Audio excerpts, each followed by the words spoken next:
Hello, hello. Welcome back to another glorious episode of the Tents Tabernacles Podcast, where we meet God through the person of Jesus Christ. Yeah. Episode 9 in the building. Yeah. Yeah. I almost forgot my other podcast tagline because we've said this one so much. What other podcast tagline? The Daily Sunday Show podcast, the one that my husband and I do. We did for a while. And it's where we share the word of God as if every day was Sunday. Oh.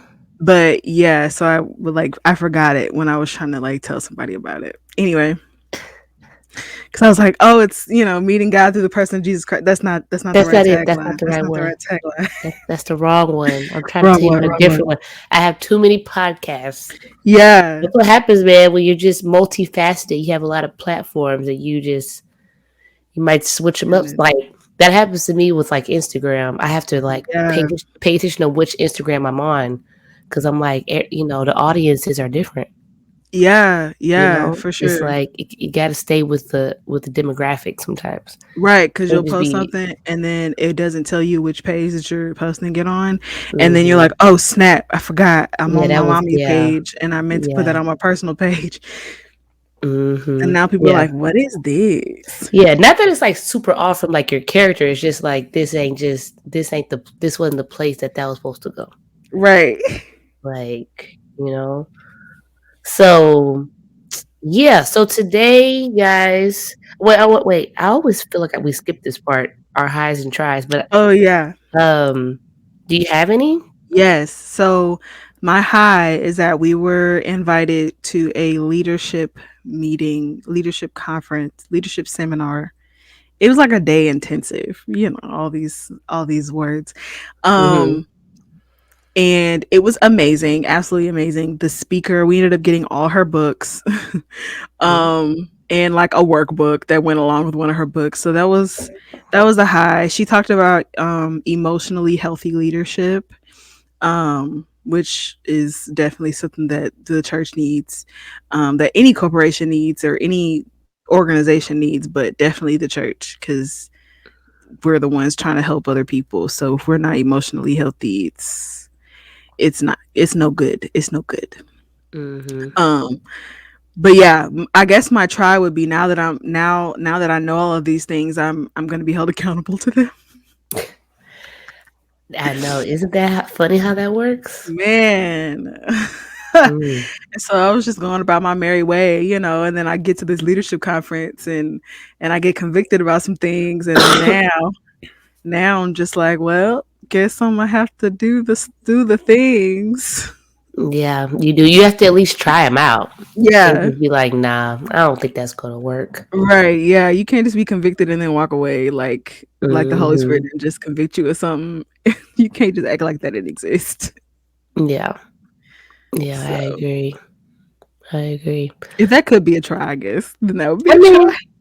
We don't know yet. It could possibly. Once you start, it could try you. Yeah. Me personally, let me think. My high of last week, probably was Saturday. I got to go out with some friends. We had a mom's night out, so that was really fun. I don't get to go places that often without children, so yeah, I had fun. At first I had a little bit of a mom guilt because it's like that part where you drop off your kid, you feel like, dang, I'm leaving, and you feel kind of awkward until you get in the car, you drive off, and then you turn your music up and you're just like, I'm free for a little bit until you gotta wake up early the next morning even though you're tired. And then my tries, I've been congested. If you hear me earlier, I coughed a little bit. And I haven't really had a voice, so I probably sound a little froggy. But it's okay, because we already postponed this week, and so I wasn't going to postpone it again. And we're talking about one of my favorite books this week. We are And talking we got about. through the whole book. Like Yeah, that it's was like, I was it was like, literally whoa, we over. gonna do the whole book in a week. Like that plan was not playing around, and I really was Mhm. behind too. I was like, oh, I gotta catch Yeah. up. Right. I was like, I literally read from I think maybe like 12 or 14 to like 24 today because Yeah. it was like 4 or 5 days that I was Hmm. doing other things. And Yeah, so I I was did like, not realize we were gonna finish Joshua in a that's week, but all I of guess it Joshua. makes sense. Um, Last week we would have finished Deuteronomy, but we didn't get on and record just because it was like we had nothing to say. And when you have Because, nothing to say, you should not yeah, say anything. exactly. All the stuff that I was going to say, I already said. Because Yeah, Deuteronomy was just yeah, like a yeah. retelling of all the other stuff. Yeah, we didn't have we decided, you know what, we take a break and come back with Joshua. So this week will be Joshua, just Joshua, and then next week we go into Judges, which could be interesting. Oh, yeah. Because Deborah and JL already like dropped the mic in like chapter Yeah. 1 of Judges. So It's a lot in it's Judges. a Who lot. else is in Judges? I think Gideon is in Judges. Hmm. Yeah. Um, I want to say we gonna see Samson in Judges. I think Am I right about so. that? I, I I think I'm maybe. right because I don't know what other book he would have been in. I'm pretty sure it's there. Maybe. And the whole Delilah situation is a lot. Yeah, Judges is a lot of random drama. Like I Yeah. forgot who wrote it. We'll look into that. But as always, I got to tell you a little background of Joshua. Yeah. So the author of Joshua is Joshua himself. Yep. Joshua was Moses's like military commander, his right hand man. He's the guy. He's the good guy. He what else? He wrote this around 1390 BC, right before his death. He died when he was 110. The audience of this book is the third generation Israelites whose parents had conquered the promised land. So um, it's like sometimes I think I would think that he would be writing to the people he was there with, but Hmm. really he's writing to make sure that the people who went into the promised land, that their kids know what it took to get into the promised land and Mm-hmm. why, and like all the history. So it wasn't necessarily to the people who went through it, they were there, but it was Yeah. really to the next generation. Yeah. um and of course, like I said, the reason is to have an account of how the Israelites conquered the promised land, to record the land allotments, and to show God's faithfulness to his covenant with them. In the end of Joshua, they pass out like where people are going to live in the promised land, which could be important later on when all of a sudden some clans try to get out of line and live other places. It's like, no, bro, you supposed to have from the east of the sea to the south, or whatever. And so the theme of the book is the possession of the promised land. So we're finally to the promised land, which is very exciting Yeah. And for they them. still didn't learn anything. No, no. I think that's a common theme of humans because Yeah. I was thinking that too. I was like, dang, they still didn't learn their lesson. And then God was like, but do you be learning your lesson? And I was like, oh, Right. Like we totally forgot to pray. yeah, we did. We Okay, did. Heavenly Father, we thank you so much for being with us today and speak the way you speak and let us hear whatever you need us to hear and um, bless anyone who is going to be listening to this. In Jesus' name, amen. Okay. Yes, amen. We're so sorry, Lord. We're really in awe of you. We promise. We just forgot. Yeah.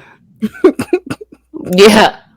My boy Joshua. Yeah. So the book starts with Joshua coming into power now. Moses is dead. Um, and Joshua has been like, what's the word? Like, is it commenced? No. No. I don't know. What is the word? Bestowed. He's like been passed the torch or whatever. Yeah. Um oh Lord, I'm sorry. Um And now it's time to go in the promised land. I think at this time this generation is not scared to go in. They're ready to go.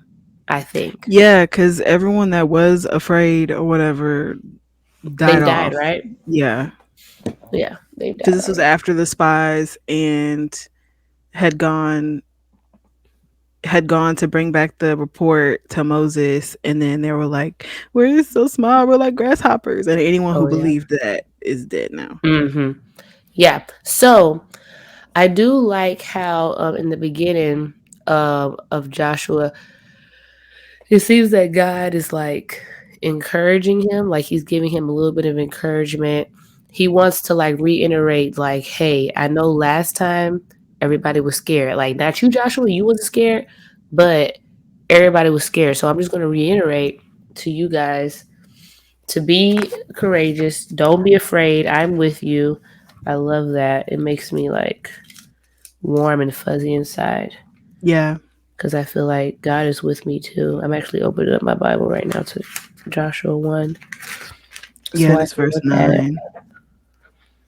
But it's basically telling him to be strong and courageous. I underlined this in my Bible earlier today. It was saying God was not looking for a weak leader to take his people into the promised land, but Joshua did not get the job because he was naturally bold and fearless. He says the source of Joshua's strength did not lie within, but the courage he needed was available nevertheless.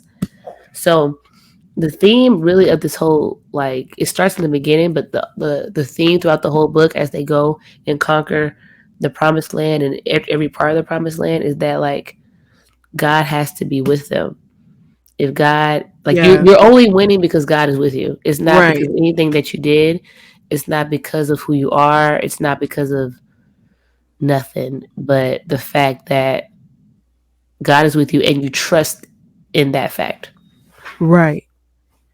Yeah, and like that's how we can be courageous is because we know that God is with us. Mm-hmm.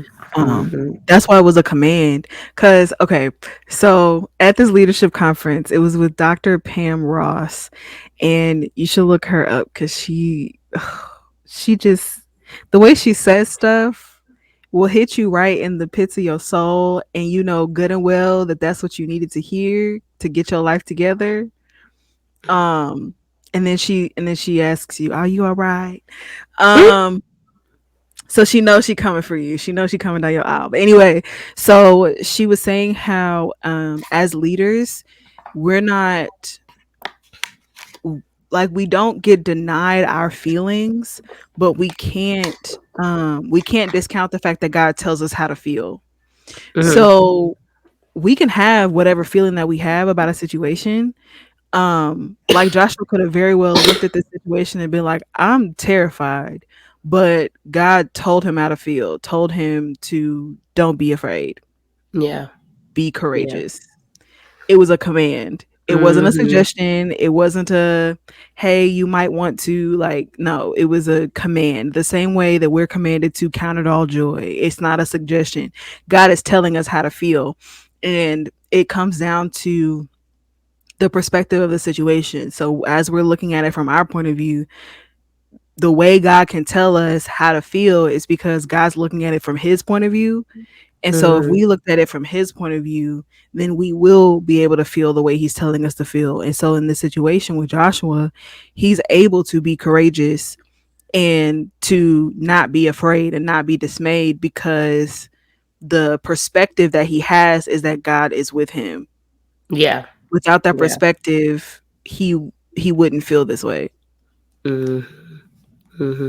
And that perspective, it gives you so much confidence too, because it's like, why wouldn't I be able to get this done Mhm. if he told me to do it, and if I'm being obedient, like, and he's with me, he could do anything. So Right. it just Right. makes you go forward with that like much more boldness, even if your personality is not necessarily bold. Say that Right. in that way. Because I wrote this down too. It was like that Joshua was called to boldness in God, right?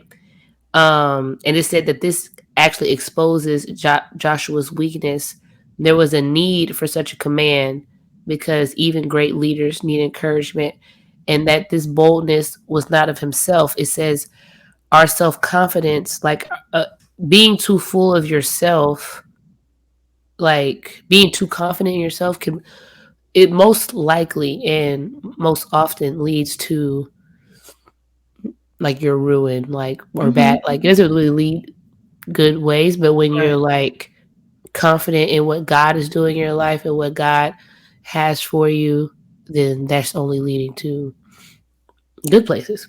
Right. So your confidence should rest in God, not necessarily yourself, which I know the world would preach the opposite. Mhm. Mhm. They would, like Yeah. that. What I just said would probably, if I told that to like a, I don't know, a regular person on the street, they would just be like, that sounds insane. But Yeah. it's not insane. I just want to say that I've said this before. Your notes are a beautifully written book. My notes be like bullet points. If that, like my stuff, my notes are seriously like, and then so and so was tripping, and God told him to stop tripping. Like your you stuff is know, so eloquent. sometimes I write my notes in a way that, I mean, it makes sense to me and it's organized. It should be pretty organized, but I also think about if something happens to me, right? I want Oh my somebody to goodness. find these notes Uh and be huh. able to like, they like bless somebody's life. Like in my Got will, it. I may give these notes to someone in particular, but I won't say Gotcha. who it is. But Ah. they don't believe in God. But so yeah, when I take my notes, I take them for, like, think about this. When people were writing the Bible, Uh huh. they were writing it down for people, right? Mhm. But I don't know if they knew that we were gonna have it right now. Not saying my Right. notes are the Bible, but any kind of document. Anne Frank's Right. journal. Yeah. Like, did she know that people were gonna be reading that in school? No. So No. one day, I would be terrified if I knew that somebody would be reading my diary in school. exactly. And you know what? After I read Anne Frank when I was a kid, I write in my diary as if someone may read it. I'm still real in it, but I write it in a way that, hey, this would be a good book. And it is. And is. Yeah, so because I feel like what if something happens, the end of the world happens, and then zombie apocalypse, and somebody finds these notes, and they're like, "This The is from zombie the gonna year get saved. 2021, and look what they were. Look at the writing, this ancient writing." It's funny to think about, but like, yeah. I mean, that's like real life. So I'm glad Well, you enjoyed my notes, even with my hoarse voice. What else do I have in these notes? Wiggly's trying to get a Sometimes I zombie forget what I saved. write down. I enjoy reading my notes from like years ago and being like, "Huh, I like that." Like reading through my That's how Bible I and am with seeing my what I social wrote. media posts. I'll go back and read some of my social media posts because I write those like obviously because other people are going to read them, but they're really eloquent and they could be put into a book. Mm-hmm. Yeah, it's okay. We all have our things. Okay, so we're gonna move out of Joshua 1. That was when he was getting encouraged. Oh, should I talk about this real quick? I will touch on that. People do say that Joshua is a type of Jesus. Reasons being is because he has like the same name technically. Mhm. Jesus in Hebrew is Joshua, or Yeah. like Vic said earlier, Yeshua. Um, and then it's like Joshua was bringing people into the promised land, and like Jesus is bringing you into the promised land too, but Yeah. a different one. Yeah.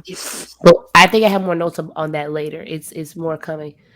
So after that happens, now they have their first conquest in the promised land is Jericho.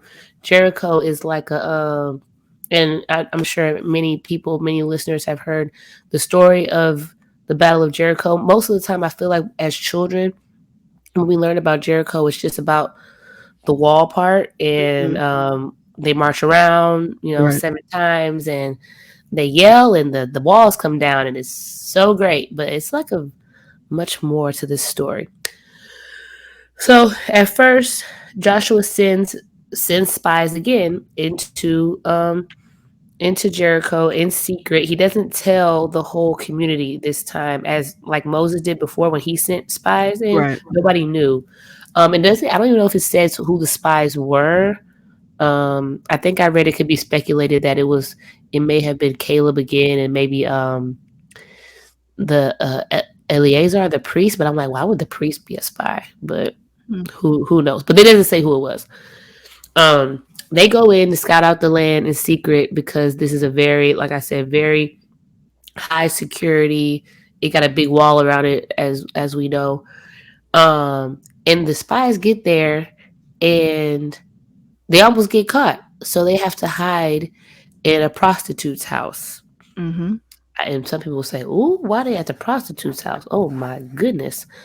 But I mean, it's because I, I mean, practically, wasn't it on the outskirts of the town too?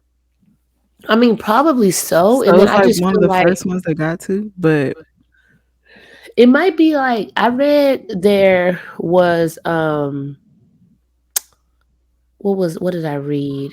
That this was probably like, not that we know that this was their thinking, but it's not a bad place to hide it's because not. it's like you can be anonymous there. Nobody knows your name. Nobody there, like who there is really gonna rat you out? Like if they had tried to go to somebody random's house, Mm-hmm. they probably would have been found out more easily, I Yeah. think. But we'll never know. It all could just be in God's plan for a future to show how I could use a prostitute if I want. Yeah, because also, this was a study that I had done of Rahab a while back, but the way that she even addressed them, is that she already was beginning to come to know God. And Yeah. she was like, I trust y'all because the Lord your God is, the Almighty God type deal. Like And I heard about him. yeah, She so was it's like, like, I done heard. right. So it's like clearly the power in which you come is very large. And so like I ain't trying to cross that, for one. And for two, um it's like I already know the type of man that you are because of the type of God that you serve. So like I trust you. Mhm. And like you said, we never know if it was like a part of God's plan, but it just seems very it just seems very on purpose for Rahab to come into the full knowledge of God. Mhm. So it's like at the end of the day, like as we're going about our lives doing what God has told us to do, like our movements aren't just about us. And them stopping at Rahab's house and Rahab being open to hiding them, because they were on a mission from the Lord. It's like that that caused her and her family's salvation. Mhm. Mhm. And so, did you have something else on Rahab? On Rahab, I love the story of Rahab. I probably do. Let me see, because I Because I love was just talking how, about like the Scarlet Court and stuff. yeah, and now we know that's Jesus right there. Mm-hmm. So, I wrote down, like, okay, so you know how she lied, right? And people Mm-hmm. will say that, okay, is it a lie if you're lying to be obedient to God? Like, is it still a lie? Mm-hmm. So I was reading about it, and it reminded me of the midwives in Egypt, how Right. they Right. lied to protect the babies. And so the commentary I was reading was like that the text doesn't like uplift or support that she lied, but it just like reports that she lied. But I feel like it's a lie, but is it still a bad lie if it's something where you're being in service to God? It's kind of like a weird thing. Like, is it still a lie? And is it okay? Because I lied for God?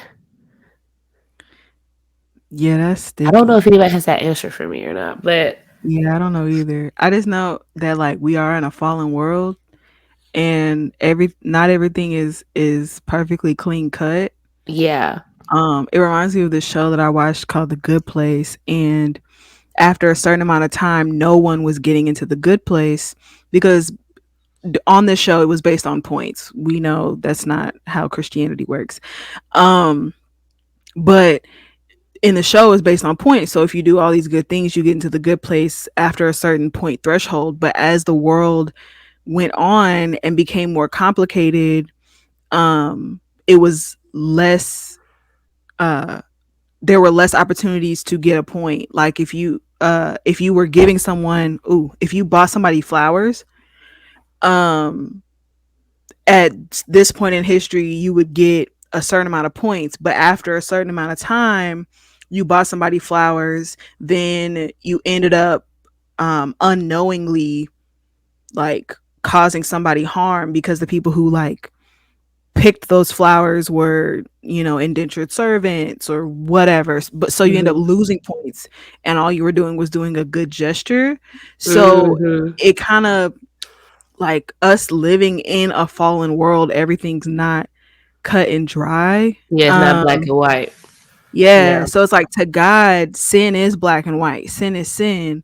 But in regards to how we operate here, um like kingdom agenda and the world that we live in will always be in opposition. And Mhm. so lying in favor of the kingdom, obviously I'm not going to say, oh yeah, just lie in favor of the kingdom, but it's like that had to happen because Mhm. the kingdom and the world will always be in opposition. So if the world is wanting something else, then the kingdom can't do that thing, Mhm. Mhm. if that makes Yeah. sense. Yeah. Yeah. I even love that. I mean, that a prostitute is just used in general. I don't know. Like, honestly, when I read the story of Jericho, Rahab stands out to me more than the fall of the wall. To me, I'm Oh just yeah, yeah. like she was so ready like to be saved. She was so she professed her faith already when they made her the promise Hmm. before she even did the thing with the Scarlet Cord, and she made sure that her family could come too. When I read that, I thought about how like when you first get saved Yeah, and you just want everybody to be saved now. You're like yeah. y'all gotta know that God is real. Like I Right, want you to right, know that God is real. And that's just how you are. Like you don't think about she wasn't like, "Oh, I'm going to be saved and I'm about to just get out of here." And like your salvation is only yours, of course, but you want everybody around you to experience the same thing. So she right. couldn't just leave her family there because she could have just saved her own self and been selfish. I mean, we don't know who this girl, her character for real, for real. I mean, she was still a sinner just like the rest of us. Um, and then what else do I have written on her? Before I get to the Scarlet Court, I wrote that she was saved by faith. Hmm. And that works because of her declaration of faith. Um, Even though her faith was not perfect or strong yet, she still had faith. And then, but then she also added works when we get to the Yeah, Scarlet Cord, which I guess shows that works come out of what's the word I'm looking for? Like when you get saved, you're not saved because of what you did, but once you're saved, you have the confidence and the trust to do what you're yeah. supposed to do. Right actions come from right believing. Yeah. Yeah, Yeah. yeah, yeah. Yeah. So the Scarlet Court was definitely a symbol of like Jesus's blood. It's red. Hmm. What do you have on that one? So I had read somewhere that at the time, I'm not entirely sure um how credible the source was, but like it made sense. But I read that there, like at the time, prostitutes had scarlet cords to show like that they were open for business, I guess. So they would put Mm. the scarlet cord out to let people know that like you could come here, Mm. because I'm open. And so the the fact that because we don't see that they gave her that Scarlet Cord or that Like, she yeah, had to she find had it.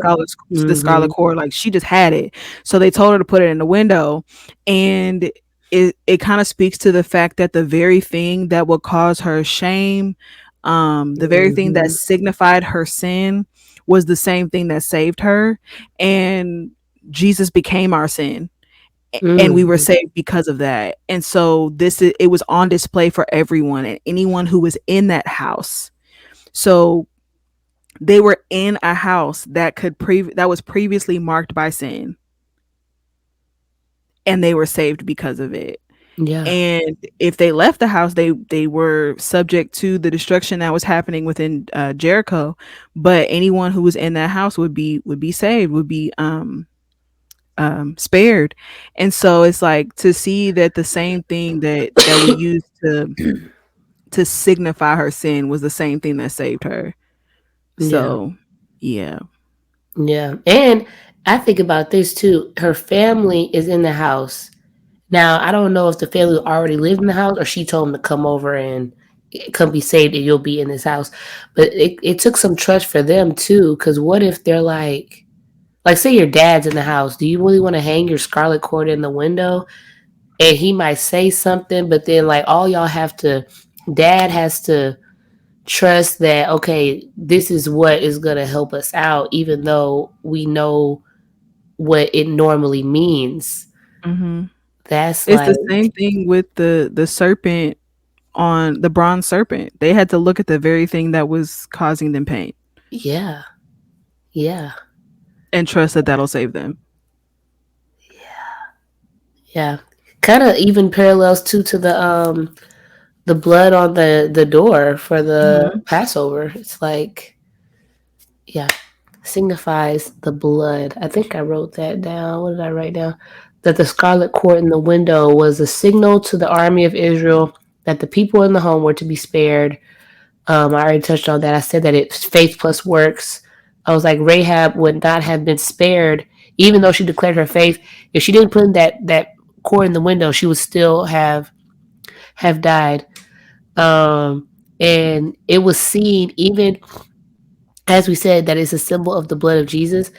The early first century church even thought this. This is not a new concept that Rahab's red cord represented the blood of Jesus. Yeah. And then I also wrote down, these are not my words, this is a quote, but I forgot who said it. Joshua would be a savior for Rahab, but also a judge to the rest of Jericho. In the same way, Jesus is a savior for those who trust him, but a judge to those who reject him. Yeah. So there's another Is parallel. Yeah, yeah. When I read it, I was like, "Oh my goodness, it's Noah's Ark all over again." Yeah. When you're inside the ark, you're safe. When you're outside the ark, you're not.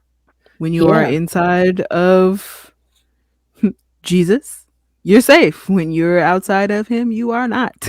Yeah. Yeah. I think, you know what's funny? A lot of the times that when I read the different stories in the Bible, there's so many parallels because it's like God works the same in a lot of ways. Like he's been Mhm. doing the same thing.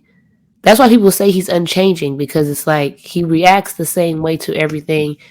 Like if you love and trust him, he got you. If you reject him, he don't got you. Like that's just how he rolls, and it's not going to change up based on a different book in the Bible. Like there's Right. always going to be different situations, but he's really going to kind of come in and act in the same way.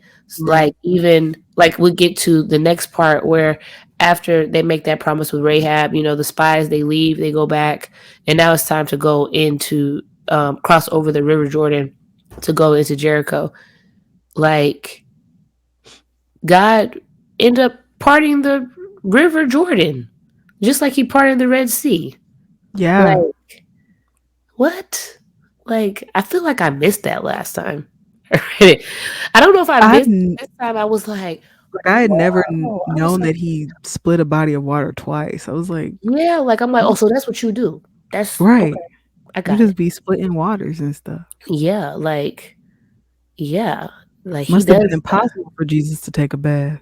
he, like I mean he did it a different way this time. He didn't do it in the same manner, but he still shows how when I need to step in and do something for my people so that I'll do it. So let me continue into the story then.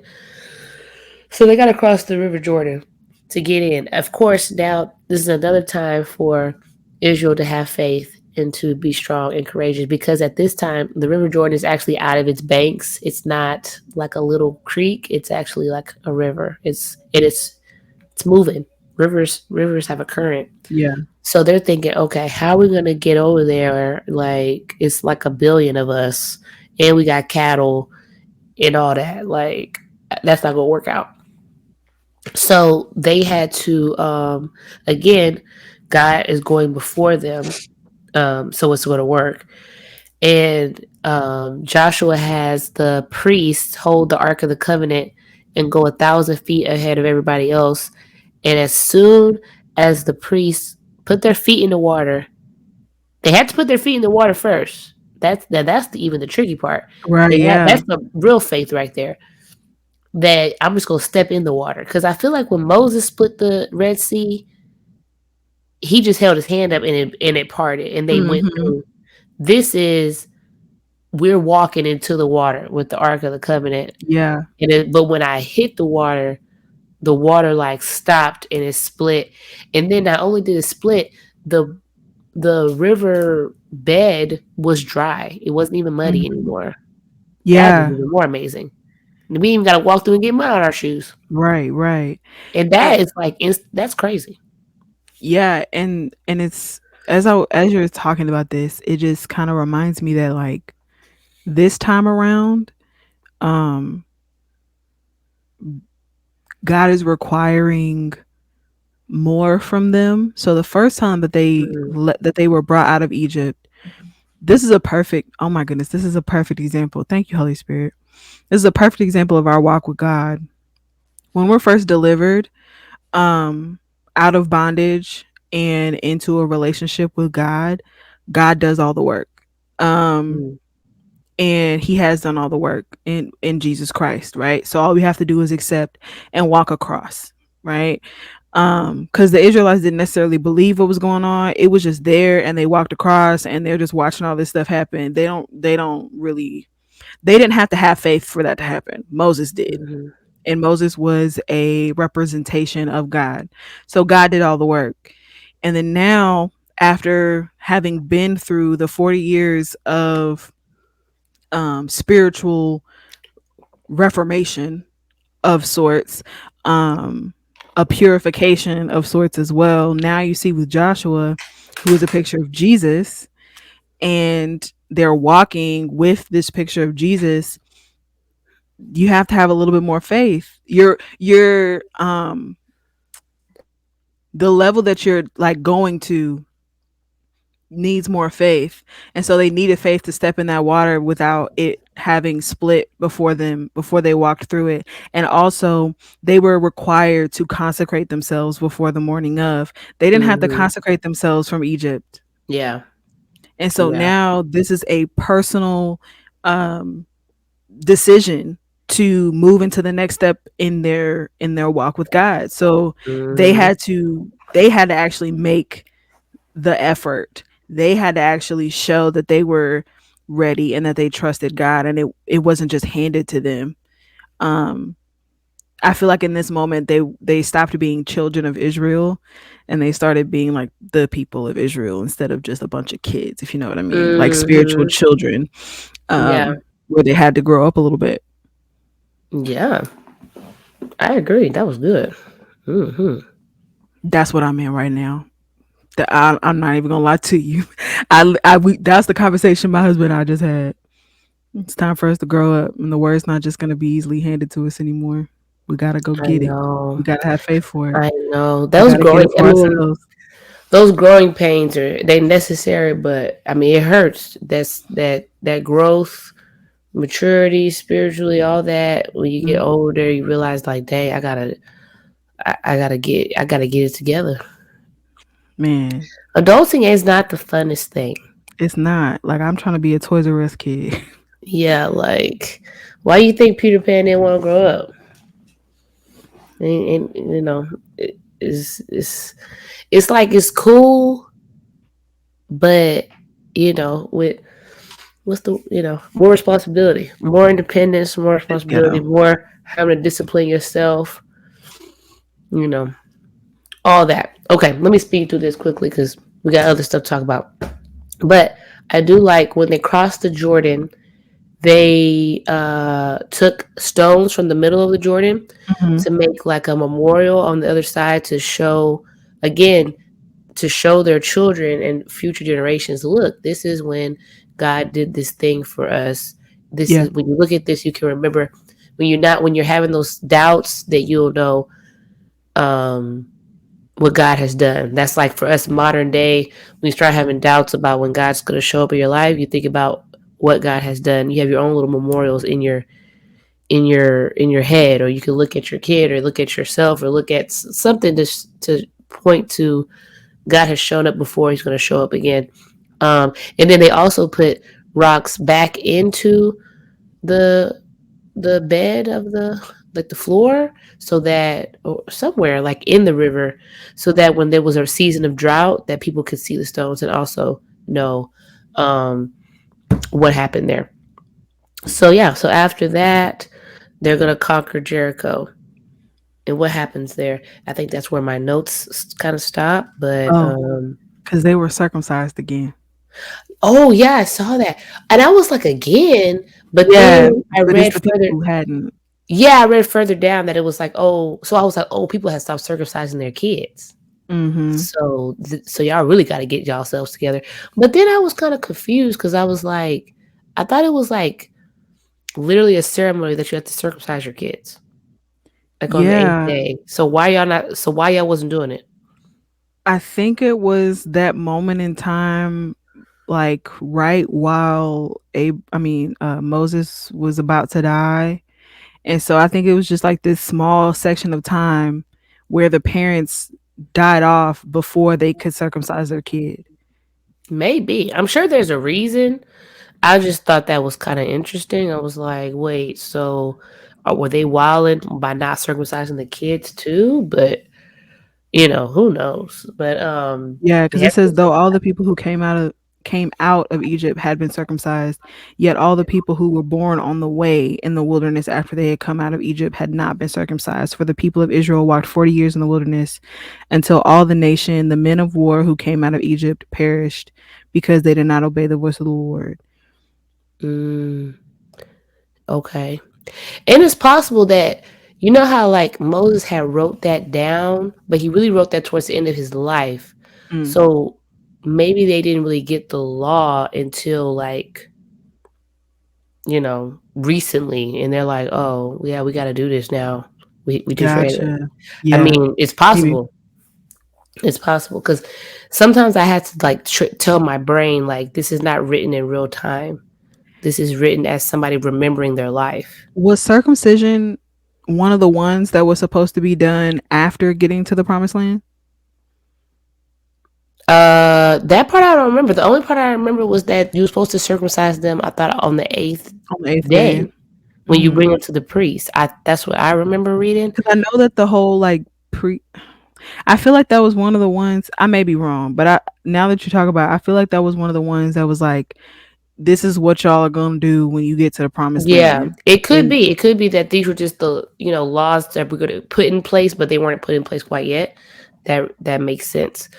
But I feel sorry for any of the people that were a little older and had to get man, circumcised good because, as shoot, we they said in remember all previous of that. episodes, it's not fun. I mean, I wouldn't Yeah. know because I'm not a man, but I heard I heard that you want to do it when you're a kid or a baby, Mhm. preferably. That's why I did that for my son. So I mean, I didn't ask him. There's people on the internet that will like yell at you for circumcising your son because they say that he did not give his consent. There's a whole camp of people who are against circumcision because they say it mutilates children. Yeah, they came from my Twitter one day. I was like, oh It my al- goodness. like he also didn't consent to being born. So where does it start? Oh, they got people who think that too. But anyway, yeah, but I circumcised my son. Don't come for me. And I think it's a lot better for him because it's a lot better for me too. Because when they're babies, you have to clean them and change their diapers. And if there's more, you know, Practicality, better for the people. poop and blowouts to circumcise Oof. them. Just letting you know. For any mothers out there thinking about having a kid, I would do it for just based on the poop and the blowouts. It's gonna be easier to clean. Okay, thanks. Thanks for coming to my TED talk on motherhood. Anyway, so Love they're it. gonna go into Jericho. They're gonna what was the I didn't write this part down because I could never get to all my notes, but they they don't go in guns blazing because this is a very fortified city. So Hmm. they're gonna walk around the walls, right? Don't they do a full walk around first and then they walk around 7 times, right? But all I know is that the priests lead the way around. Again, the Ark of the Covenant leads the march around. Let me open up my handy dandy Bible. Yeah. So you should march around the city. All the men of war going around the city once. Uh huh. And then that's how you would do it for 6 days. So you only go around once for 6 days, and then on the seventh day, Oh, you walk around the, 7 times. okay. So that's what it is. So you walk around and then you rest, and then you walk Yeah, around and then you rest. Okay, yeah. yeah. I So think it's when I once was a day for little, 6 days, and then I seven. thought that they just walked around that mug like 7 times, like Yeah, all and then at the walls came once. down. Yeah. Nah, it's definitely a whole But week of that. but now that I know the real story, I always think, what do you think that the men of Jericho were thinking? They're probably like, what the heck is going on? Like It they just reminds me of the walking. Veggie Tales one. Have you seen I the think Veggie Tales? I have not seen it in a while, but I It's the feel like little peas, like the little like yeah, but what were they saying? they were saying, I think "Wow, it's who are been a these while. people? They're really stupid. What are they doing?" Like Yeah. they were And I feel like practically taunting them, like, "What are you doing? You're yeah, just I feel walking." like in Okay, real life though, like if it was like a medieval movie today and you saw people just marching around, if they were really close to the wall, they would have had like arrows or oh javelins yeah, thrown down and killing them. yeah. Like, It doesn't say how close they were to the wall, because that's a good point you bring up, yeah, I feel because like why wouldn't Jericho like or were they that scared that they were just like hiding behind the wall and just thinking, well, this wall is going to keep us safe because this wall is so thick and high that they can't get through it anyway. So let them keep walking. hmm, Um, but yeah, so they walk around 7 days straight, right? And then they and they blow the couldn't make a horn. they couldn't make a sound. So Oh the yeah, they first had to be six quiet. times, so yeah, for the first 6 days, they only went around once, and they couldn't make a sound. And then on the seventh day, they went around 6 times, and then on the seventh time, they yelled. Hmm. So they weren't yelling for like all seven of those. There's that number 7 again. Yep. And they yell, and then the walls come down, and they go in and they plunder the whole thing. And this is like the beginning of. Is this the beginning of? I feel like lately we've been reading about Israel plundering people, and Yeah, they was chopping heads. it's They like well, yikes. yeah, they was stepping on necks for Those are the sure. stories that are hard to explain when you're sharing God with people. You're It like, is, and it's actually something I kind of want to talk about, because I've seen this quite often in the deconstruction commentary on mm-hmm, TikTok. mm-hmm, very big right now. Mm-hmm. It's huge. Ex-evangelicals. Yeah, hashtag evangelicals, hashtag Mm-hmm, deconstruction. That whole movement that's happening on TikTok. Um, use this section of time very often about how supposedly God, um they say that God approves of genocide, which is not true. Um And here's why. And this is also, if you're looking for something to be wrong, it's going to be wrong. Right. So it really comes down to what filter you're looking at this in. If you're looking for a reason to blame God, you will pick any section of the Bible in isolation and you'll consider God evil.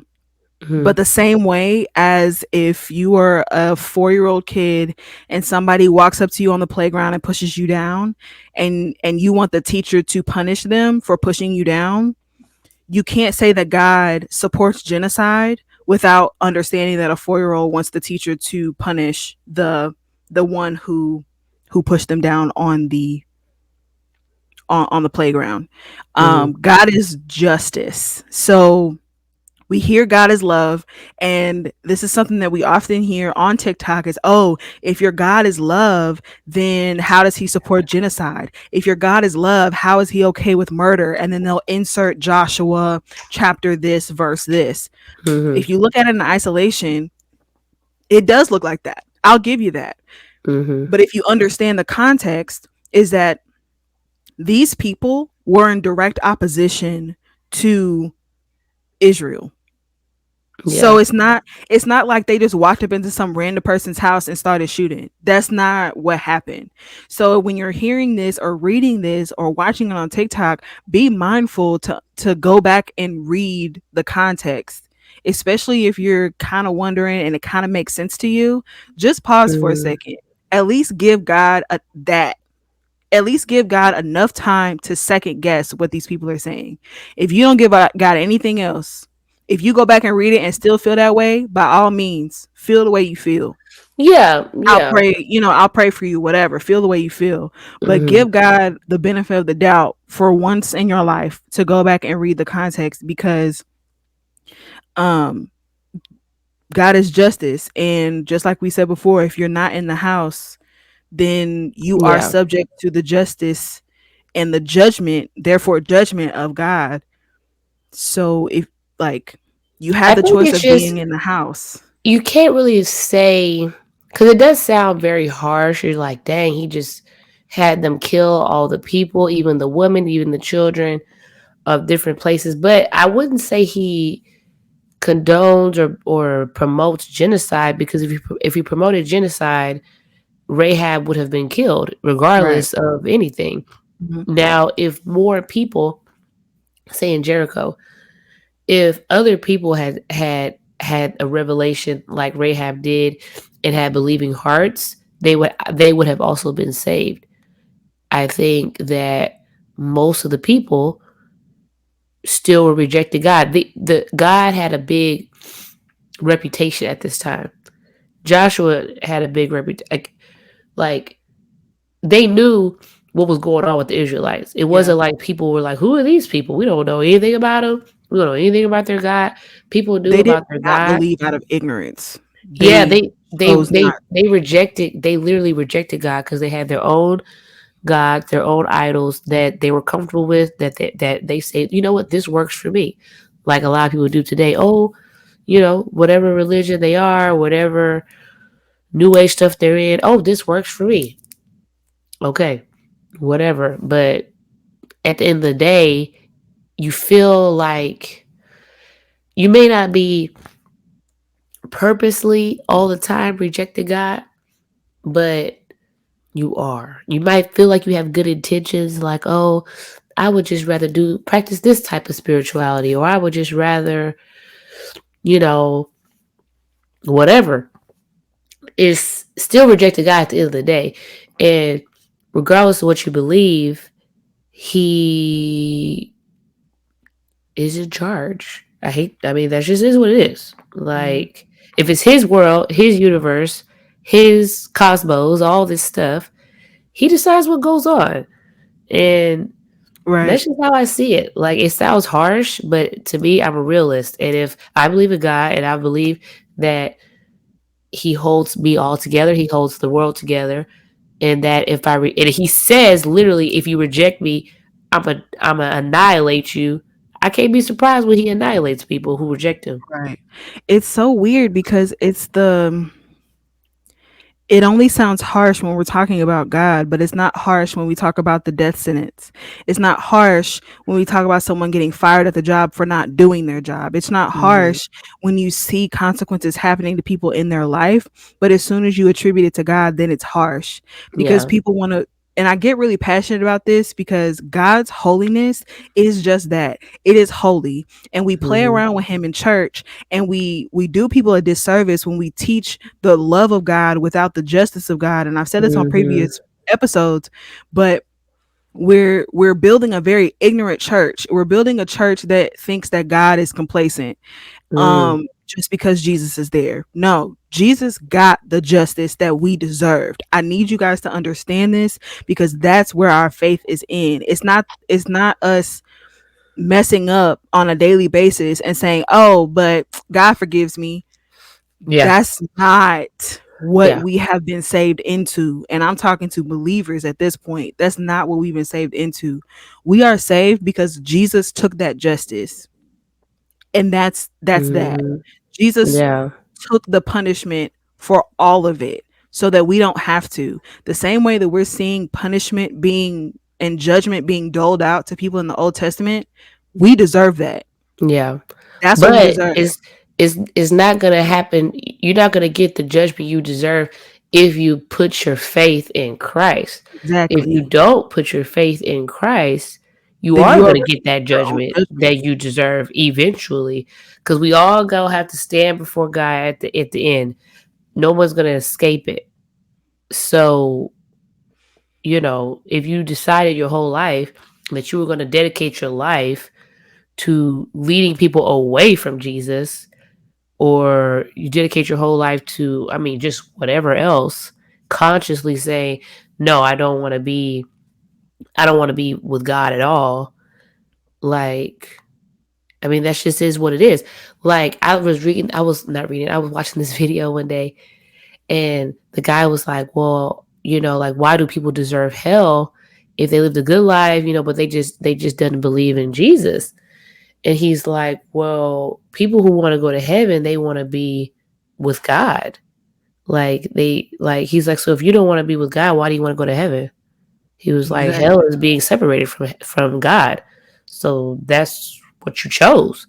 And when I heard that, like And I, ooh, I was like, whoa, like in my head, like that's what I want to start asking people. Like, if you don't believe in God, why would you care about going to hell, or why would you want to be in heaven with God with right. you? Like, you don't like God, so why would you want to be around him all day? It doesn't make Exactly. any sense. Like, why does it hurt your feelings that That I say you go to hell. yeah, that I say If that you the don't even choice that believe you in made is hell, going to hell? that's the thing too. You don't even believe in hell, but you'll go crazy on me if I say you going there. Or not even. I don't tell people they're going to hell because I just think it's very like I don't have a hell to mean. put you in, Yeah, but like I'm like I don't know. No, no.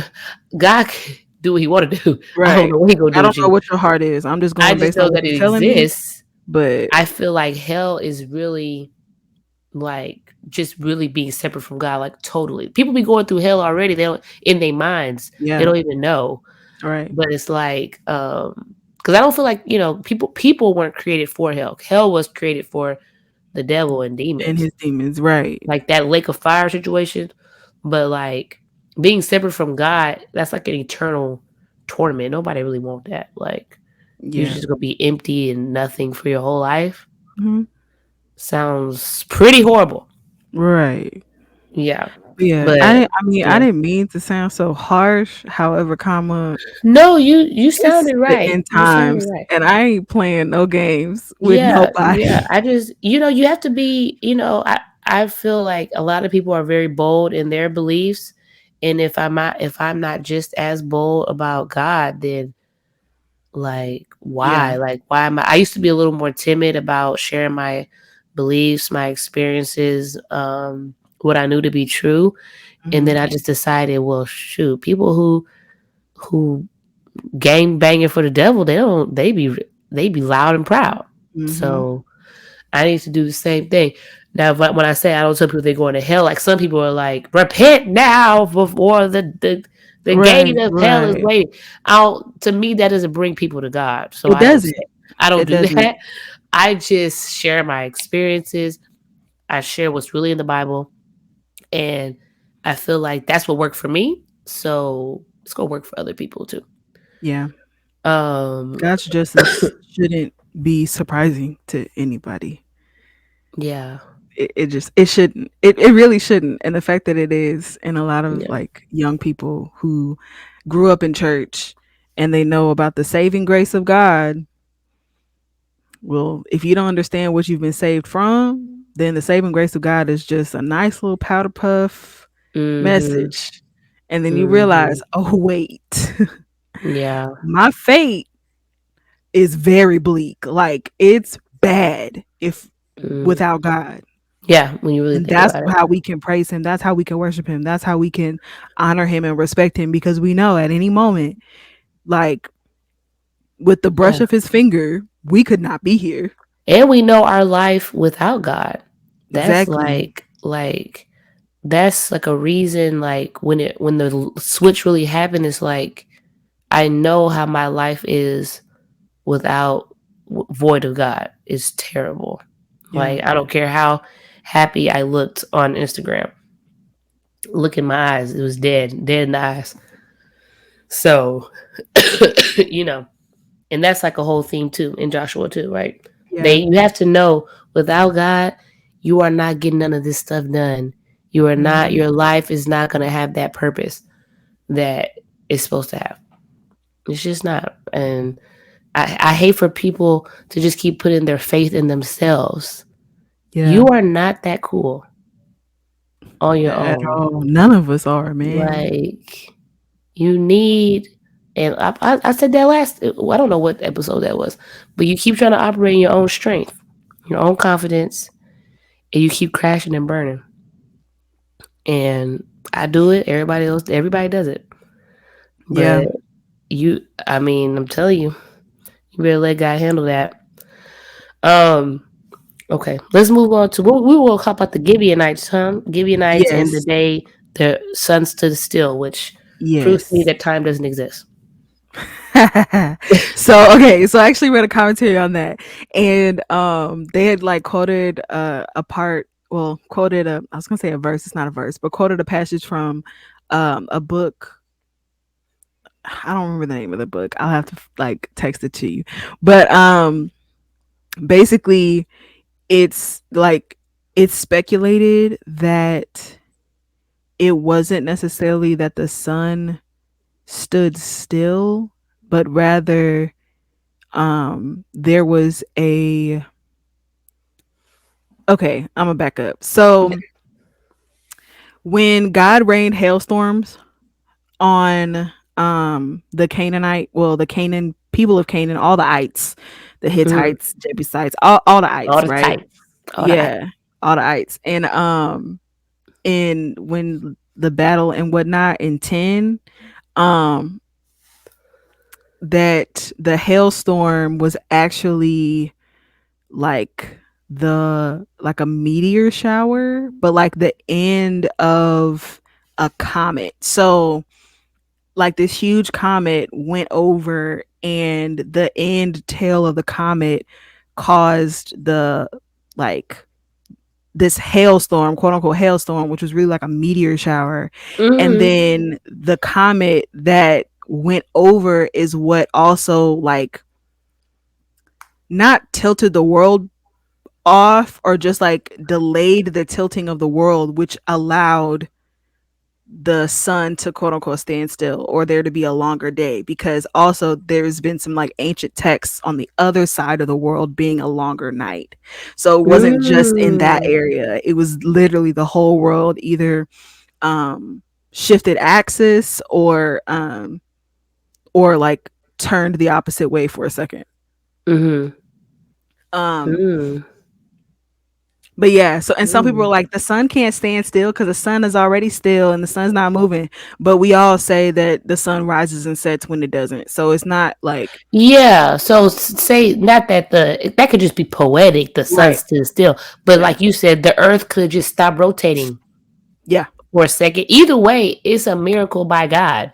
It He is. It stopped is. something Yeah. that made it daylight for a whole day. Yeah. And like you said, in another part of the world, it's nighttime for a whole day. People over there are probably freaking out because the sun ain't came up. Right. Yeah. So I'm a big proponent of God isn't in opposition to science. God is science. Yeah, Um science is an explanation of the things that God exactly. does. So Science is not a thing that created itself. It just explains stuff that happens. yeah, so it's like he's God of everything. He made the universes that we can only see so far into. Yeah, Um and he could put so his I just hand thought that in was there really anytime. cool. I thought that was Yeah. really cool. But that was in chapter 10. In chapter 9, we get the Gibeonites. And not to be confused with Gideon with a G with a D, Mhm. Gide. This is a Gibeonites with a B. And they showed up on the scene, right? This is after Jericho and after like Joshua and his people defeated AI, and Yeah. they heard how they won, defeated Jericho and AI or whatever, and they were like, okay, listen, I ain't trying to be on the bad side of God, on God's bad side, so let me go ahead and like be cool with the Israelites. Well, God had been very clear on who not to join in covenant with, and the Mhm. Gibeonites was one of them. So they basically was like they rolled up in all these tattered clothes, old moldy bread and Mhm. saffron, looking dirty, crusty, musty, dusty, to try to convince Joshua that they had come from a long ways away and they weren't people in that area, which is what God told Joshua not to like make covenant with anybody in the area. And Yeah. so they made it seem like they came from some long way. And Joshua was like, and then they were like, look, the bread's moldy. It was fresh when I made it. And he didn't consult with God. He didn't, like, That's out like of the all the one time he things. didn't consult with him. Yeah, it's like out of all the things Mhm. that you've done, you didn't once ask, like, Lord, are these the people that's supposed to be with us? Well, even Joshua can't be perfect now. Of You course, know, but that's what like, it shows me. I'm like, yes, I don't have to be perfect because neither was yeah, Joshua. yeah, but it definitely like it tells you just how important it is for To get with God first. yeah, for you to get with God first on the people Mm. that you join covenant with. Yep. Very Yeah, important. very important. And so like this Mhm. is friendships, this is like colleagues, this is Anything. anybody, Anything. anybody and anything. You're right. And so yeah, like they straight up like deceived Joshua, and it didn't come out until later that Joshua had been deceived, and God was like, I ain't tell you to do Mhm. that. What you do that Yep. for? And I Mhm. commend Joshua because he was like, well, I can't undo sin with sin. So I guess I'm gonna have to stay in covenant with these people. And Yeah. because I promised them something, I promised I wouldn't like, destroy them. I can't just go off and kill them now to like get rid of the first sin. So Mhm. let me just be okay. And as I was reading, you know how I don't know if you do this, but um as I'm reading, I'm trying to like formulate the sermon in my brain. Oh, yeah. Yeah. Mhm. So this time I was doing that because obviously we were going to come on here and do a podcast. So like I was like, oh, like that seems like this and that sounds like this. And as I was reading the commentary, it caught me in my soul and read me for filth because he was the person who wrote the commentary was like, the Gibeonites are like us because it's like we have joined into covenant, and now like we join into covenant with Jesus, and because of our covenant with Jesus, we can be saved from like all the danger that's around us. And so in Mhm. 10, when the Gibeonites were being attacked, they went to Joshua and was like, yo, we got covenant, remember? And so like, can you save us? Like, don't let them get us, because me and you are cool. And so the person who wrote the commentary was like, that should be our prayer to God, is that like, spare us because of our covenant with your servant. Mhm. And so I Hey. was like, oh wait, I'm over here trying to read the Gibeonites for filth for just lying, just straight up. just being fraudulent. But we the Gibeonites. But we're the Gibeonites. And then I was like, okay, Lord, we're like, what does this really mean? And you know how we sometimes will come into a church looking how we think we supposed to look to be accepted. We'll come in, um, just we'll come in looking the part when we're not the part. Oh yeah, Yeah. yeah, And for this, like they looked, dusty, but we be putting on that suit. We'll be saying certain scriptures that we've yeah. heard. We'll sound right, we'll look right, we'll smell right, we'll talk right, whatever, and be jacked up on the inside. And because of our covenant with Jesus, we're now able to serve in the kingdom, because the covenant that they have now with Joshua, Joshua can't kill him. And so Joshua decides to make them servants within the tabernacle. And so now they're able to serve God's mission. And because of their covenant with Joshua, now they are saved in the Hmm. grand scheme of things. Now their relationship with God is actually legitimate. And they're able to serve within the temple. But when they got there, they were like, I know who your God is, which is true. They knew that God was the one actually like helping Israel plunder these places. And so they just didn't want to be on the bad side, on God's bad side. And they knew Yeah, that they couldn't win if God had told Israel to go and kill them. They knew. And the Gibeonites weren't a small nation, and they weren't a weak nation either. They didn't go and lie because they knew they would lose based on their size or their skill. They were the greatest nation of Canaan, of all the ites, basically. And so like they just knew that they was not about to be on the wrong side of yeah. right. They knew that even though they had a lot of provisions and they were a large nation, that God had led Israel against many people already that Yeah. they should have lost against, and they didn't. Yeah, they was not about So to contend with God. yeah, Israel's reputation was preceding them. So it's Yeah. like, no, I'm gonna go ahead and try to make a treaty. But I'm wondering if they already had a feeling or knew that if they know we're from around here, they're gonna kill us. So we have to act like Mhm. we're from far away. Like, Yeah, how did they know that? I think because the like Israel's They were just, reputation had, they were just going through killing everybody in their path, yeah, basically. basically. Yeah, it gets real bloody in It these does. first in It the does. Old Testament. It's a lot of war. Yeah. I don't. I think we're going to be in wars for a little while, actually. Yeah. Yeah, Yeah. yeah.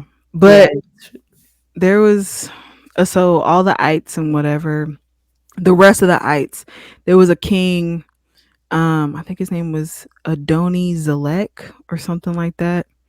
Um a commentary said that his name means like king of righteousness.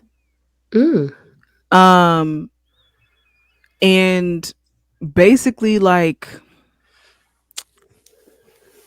this was supposed like him trying to go and take over, and like get everybody on his team and hiding in caves. And I don't want to butcher it, but it's the enduring word commentary on Joshua chapter 12. So you can go in, no, Joshua chapter, it was 10, 9 and 10. It was 10, chapter mm. 10. You can go and read it for yourself. But basically this was like a pointing to the Antichrist. Yeah. What? You Okay, I said may number have, 10? yeah, Chapter 10? chapter 10. Um yeah, because he had like gotten everybody to, goodness gracious. I Oh, should have okay. Let me taken a see. screenshot. Yeah, I should have screenshotted this, but I did not. Oh, because this is when after the Gibeonites make the treaty, this king is like, hold on, I don't like that. He gets the rest of the kings together to go attack them all, right? Yeah. Mm-hmm. Yes, that's what happened. Okay, I'm looking at it now. He was the king of Jerusalem. Yeah, he was the king of Jerusalem. Mm-hmm. How interesting. Goodness gracious. They say he was Um, rightly alarmed. so um this is in the commentary of verses 22 through 27 of chapter Mhm. 10.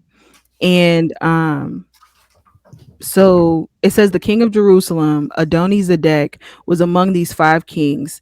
This would be the end of his reign and his life. Taken together, he is a fascinating picture or type.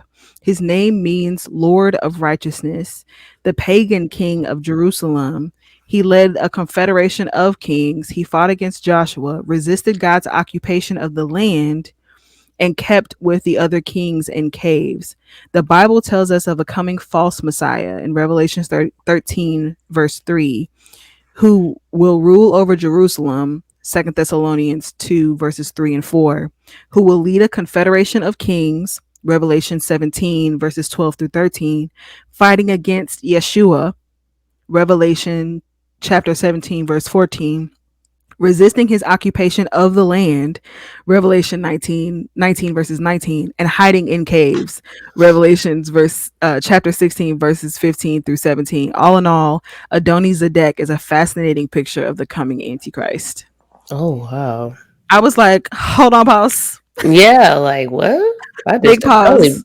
missed that one. Completely. Because if you don't know the different like end time prophecies about the Antichrist, you're not going to put it together. Yeah, So and it's I'm hard glad to they put it even together for me with remember. all the references. It's hard to Because even remember that stuff. Like I read Revelation once, and you know how hard I that book remember the is. caves part, and that's about it. It's really good book. Like you can finish it in probably like an hour, but Yeah, you'll be like, what did I just read? You'll be like, huh? for sure. Like There's so like many symbols. oh, the symbolism in it is like I still don't even understand. Like when the Antichrist comes, I'm like, but it says everybody gonna like him. But how we gonna think that he's a Messiah? Like what? Like how could I possibly think that? Like it's just too much. I don't think the church will be here, but Huh? that's I don't think that the church will be here when that Oh happens. yeah. What is that stance? Is that pre-trib? Is Yes, that a pre-trib. pre-trib? Hmm. I don't know that. I don't know all the things, but I did watch a Mike Winger video on it one time, Yeah. and it was very long. We'll rewatch it. It was like Yeah, 2 hours most of long. his stuff is like 2 hours. Like when he Yeah, does but it lives, was they're like it two was hours separated long. sections. I would redo it again because that is all pretty interesting too. All the Yeah. stances. It's like pre-trib, during trib, post-trib. Yeah, I don't know which one I am. I have to keep doing my research. Yeah. Yeah. I I'm don't know. definitely a pre-tribber. You said For I'm a out of here. plethora, yeah, for a plethora of reasons. I'll be We can gone. do a whole nother one on that once we get all of our sources together. Oh yeah, we Um, definitely we should. can do a whole episode on that for sure. But um, yeah, so basically, all I have to pull from chapter 10 is that God did it. They couldn't, like, yes, Joshua went into battle, so he had the faith to go into battle. He had to activate his faith with an action, um, and walk 8 to 10 hours to where they had to fight. But at the end of the day, God is the one that gave them that battle. Um, Mhm. and so like God sent the hailstorm that killed more of the ites than because there's just so many. I know. I can't keep Yeah. track. Yeah, so it's like and killed more of those men than any of Joshua's men Mhm. had done. And that like just in the hailstorm alone, and the fact that God caused the ites to walk in that direction, um to be able to do it. So God's hand was all up in that. And the Mhm. Gibeonites were spared because of their relationship with Joshua, because of their covenant with Joshua. And I don't even think the Gibeonites were at the battle. Yeah. Like, they Like didn't they have to was show like up. back in Jericho chilling. Yeah. They didn't go and fight for themselves. Like I don't actually remember the Gibeonites being on the battlefield. I don't Um remember. Let me see. and so it's like if the Gibeonites are supposed to represent us, it's like Jesus takes care of it. Jesus went before us and fought for us. Yeah. I don't remember if they had to fight. You would think they would, because sometimes Israel, they'd be like, all right, but you got to fight with us. Yeah, but the ites were coming for the Gibeonites, not Israel. Right. So it's like they didn't even show up to their own fight. Yeah. Yeah. And then after that, they killed all the kings. Mm-mm. Yep. They killed them all. I think the part where they like had the like they put them in the tombs and the Hmm. the the rocks or the stones. They put the stone in front of it. And then the two guards. I was like, interesting. Yeah. Interesting. I mean, Where do that's we I see guess that again? that's probably like just common Customary. practice when you Mm-hmm. try to put somebody in something and you got to put some guards there to make sure nobody come roll the stone away. Yep. But yeah, what do we have after that? Um, I think Man, they didn't do what they were supposed to do. Like they went to conquer these lands, or like after they were distributed the land, they went into that area and then like didn't conquer all of the people in that area.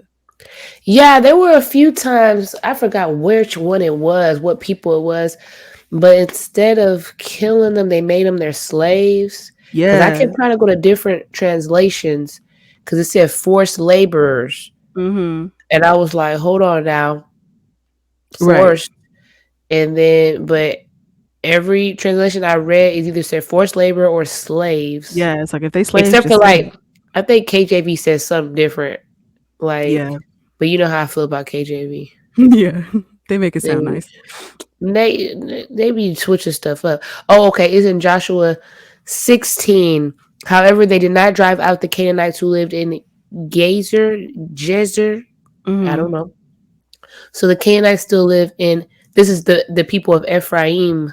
They Mhm. didn't drive out everybody, but they had them be forced laborers. And Mhm. when I compared it, what did the KJV say? The KJV said, and they serve under tribute.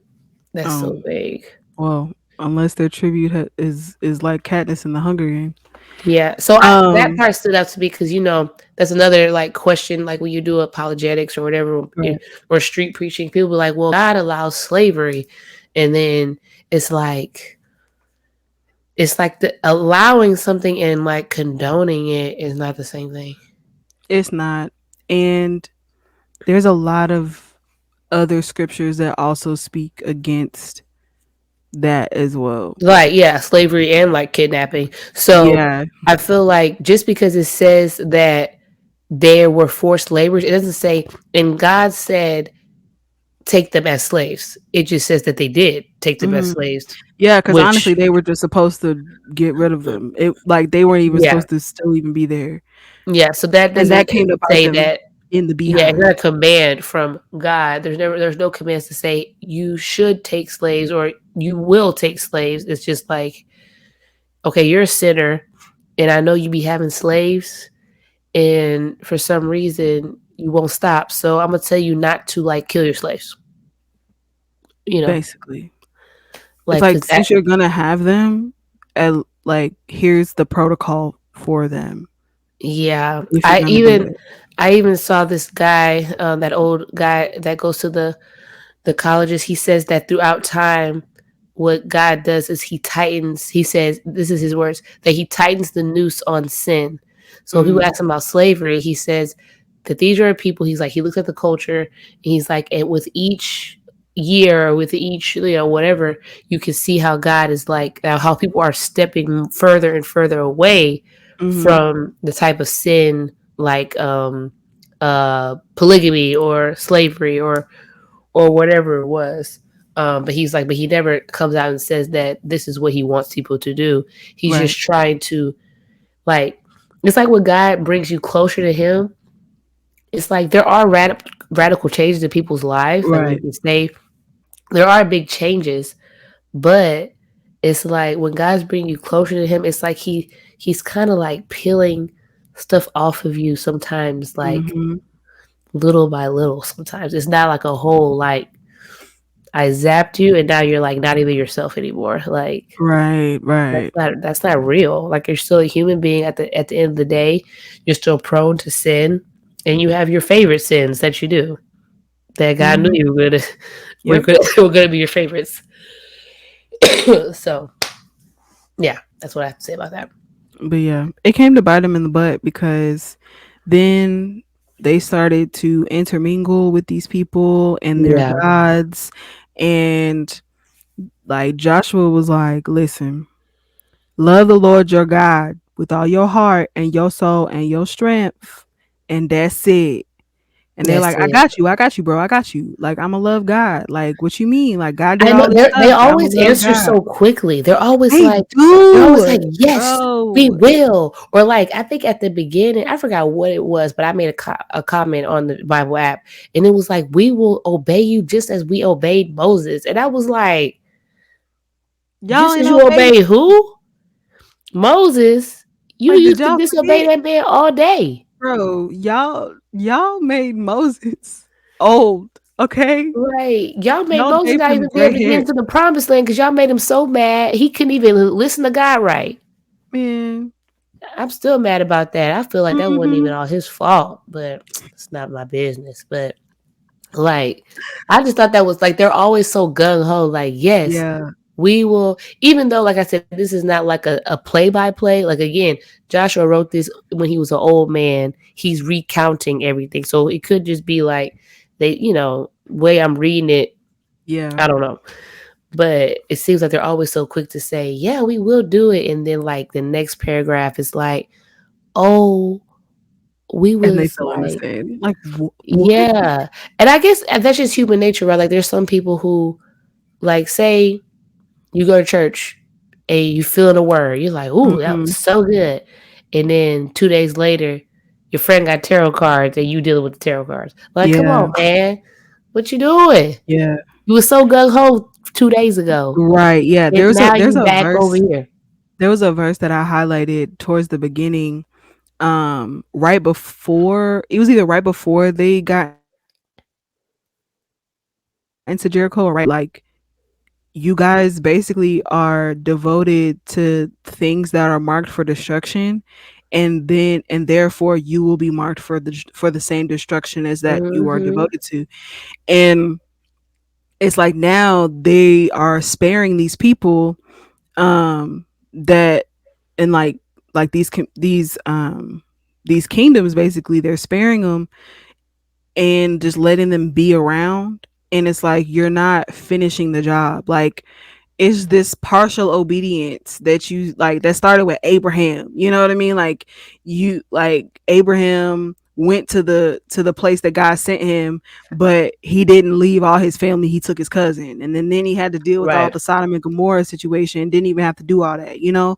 And so it's Mhm. like you're having to deal with stuff because you weren't completely obedient. You weren't fully obedient. You didn't get rid of all of it. You left the door Mhm. cracked, like and now things are starting to intermingle, and now you're manifesting, and now you're, Mhm. you know saying That, yeah. affirmations that you have more faith in than the word. And so it's just like it's not gonna always be this, like this dude dressed up in like a red leather unitard with a pitchfork Mhm. and horns at your door telling you to sin. That's not how that works. No, yeah. A lot of the times we are tempted to sin based on the doors we've left cracked. Mhm. I know. I know, and we all, and, we're all guilty of it. Oh yeah, I never same. want anybody to think when I say stuff, or both of us say stuff, that we're like coming down on the people. It's like we talking from experience, and we I be talking talking to from, myself. yeah, we be talking to ourselves. We talking from experience. We talking from, we read our Bro, Bible, and God's telling us, you act like that, right? Like, dang, like that's what I see. When I see people in the Bible, I see myself. Not all the time, but sometimes I see myself. When I see my girl Rahab, she inspires me. man. Like come on, somebody. Okay, we're about to wrap up. We do slightly have an intercessory prayer.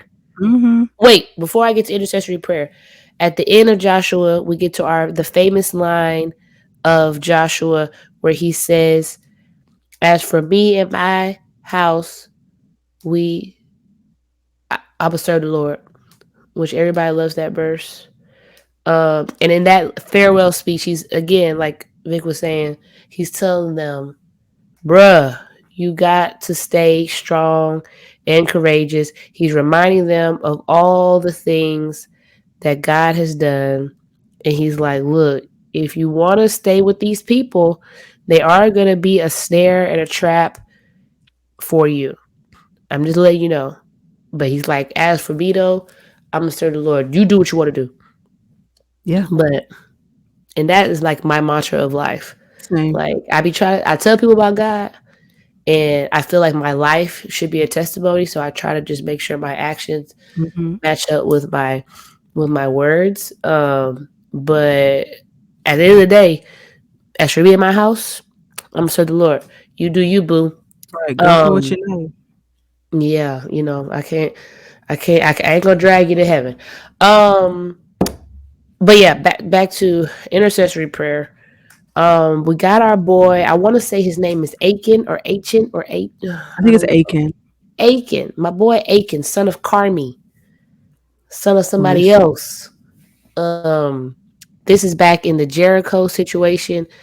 Um, he Okay, so after they plundered Jericho, everything was supposed to be set aside for destruction. They weren't supposed to take anything. There were some battles in history that they were allowed to take certain things. This was not one of those battles. My boy took, what did he take? He took something. He took like did I write it down? He Wasn't it like a took, cup? oh, It sorry. was like a goblet or something. It was like a cup. He took something that he shouldn't have. And he took it and he hid it. And so after that, right? And this is where I want to drive home that your sin does not just affect you. Yeah. It's not, no sin just affects you. So people have this thing where they feel like, well, whatever I do, it doesn't affect anybody. Just let me do me. I want to do me. That's all fine and dandy, but no. Your sin affects you, affects your family, affects your kids. You don't know who's it affecting. So he took something, and they were supposed to go, the next place they were going to go was AI to fight. They got defeated the first time. Joshua was like, what gives? Like, Yeah. what's going on? Like, he doesn't understand.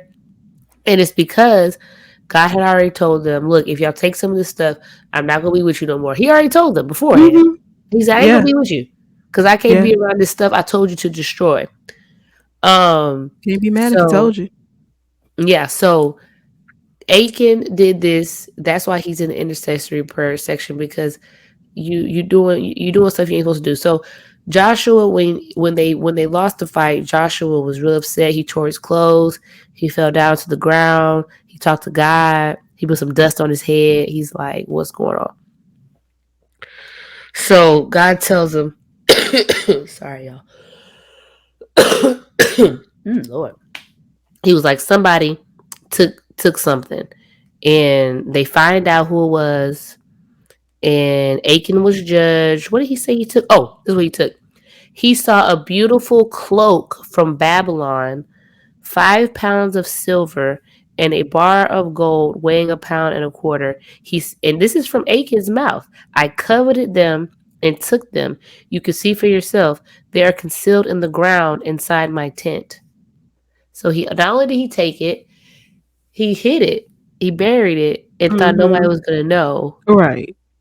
Like, and how many of So us you do that? knew it was wrong. It's like that secret sin that you have that you try to hide, and you're Mhm. like, well, nobody's gonna know because I'm doing it in secret. Yep. But no, somebody is gonna know. God knows, and this secret sin could have effects somehow Yep. on your family Mhm. or on. I mean, who knows? I mean, I guess it depends on the severity of the sin, but sin is sin. Yeah. But I like that he was honest. He ain't trying to hide it. Once he was caught, he was like, "It's right I there. mean, it's in this. It's It's in the underneath tent. mine. It's under there. I coveted them."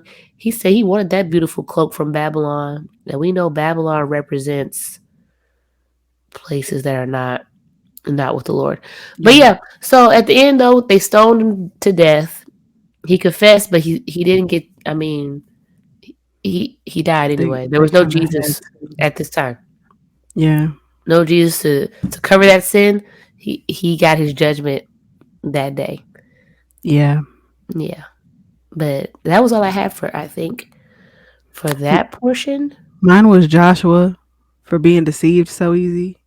I I know mean, he it ended seemed up like such a helping, but nice like, guy. it's just like, dude, come on, bro. You just Yeah, walked around a city and saw his walls fall down, but you can't check with God to see if these people supposed to be with you.